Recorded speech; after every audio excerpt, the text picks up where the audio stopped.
New customer acquisition is one of the most challenging things in e-commerce and for any business, because not only is it tough to convince a new prospect to buy your particular product, but the data underlying your efforts generally doesn't segment between new or repeat customers. So you put all that effort into trying to find new customers, and then the data usually only shows one pile called customers. And you don't know whether they're new or repeat unless you've got the right data analytics in place. So let's talk about that specific challenge and, more importantly, how to fix it and get profitable new customer acquisition. For starters, when you're using the ad platform metrics, such as in Facebook Ad Manager or Google Ad Manager or any of the other ad managers for that matter, you're generally going to find how many sales you got.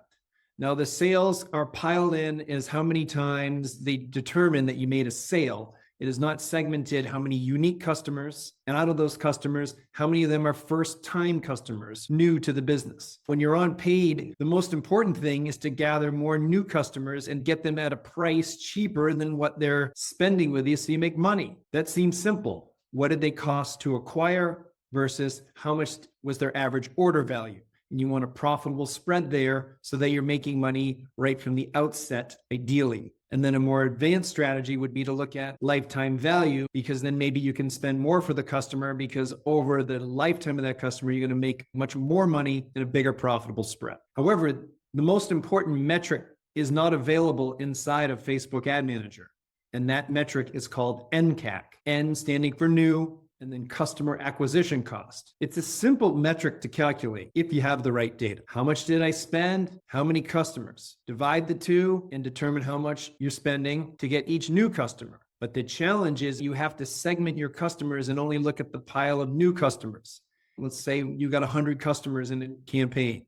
Well, maybe only 40 of them were new. So if you spent 10 grand, you divide the 10 grand by 40, not by 100. So you might have thought your customer acquisition cost was $10,000 divided by 100 customers, or $100, but really it's $10,000 divided by 40 new customers, which is $250. A massive difference. And this is one of the reasons why you're banging your head sometimes wondering why you're not scaling your growth. Because in the ad platforms, the data looks good, but what it's really doing is just claiming credit or driving repeat business, which repeat business is great, but it's not the lifeblood of a growing business.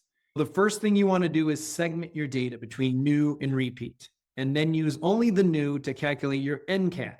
Because what you'll find might be upsetting is that your NCAC is a lot higher than your overall CAC. It has to be, because it's a smaller pool of people. Now we'll segment your new versus repeat customers, then calculate your NCAC at a campaign or ad set level basis.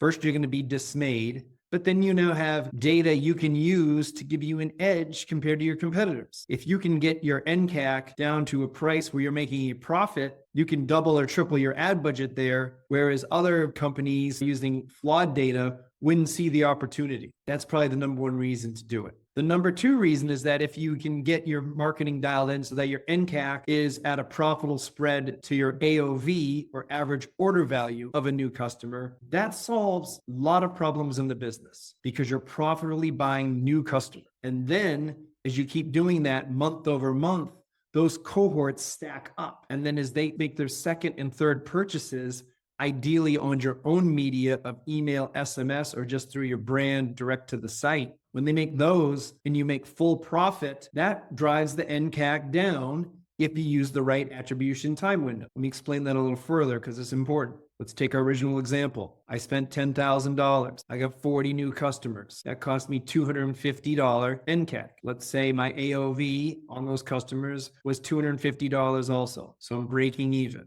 Well, that's breaking even before product costs. No one's be able to keep that up for very long. However, let's say those same 40 customers, half of them buy again the next month. They buy another average order value ticket of $250. Guess what? You just doubled your money on that ad spend. So if you were looking at a return on ad spend of 1 in the first month, but then they just doubled their purchase, your ROAS just went up to 2. Now, this is a simplified example because not everyone will repeat buy for the exact same amount, but people will repeat buy sometimes multiple times, particularly if you hit a mother lode pocket of great customers. And then that's when you see the exponential gain in your paid marketing. New customers are acquired and then they repeat buy. And the foundation of all that is getting your NCAC measurement correct. Without that, you're flying blind. You don't know if you're actually buying new customers, other than the fact that you don't see a lot of growth. When you have the data and clarity, you can make a concrete plan on how to improve going forward.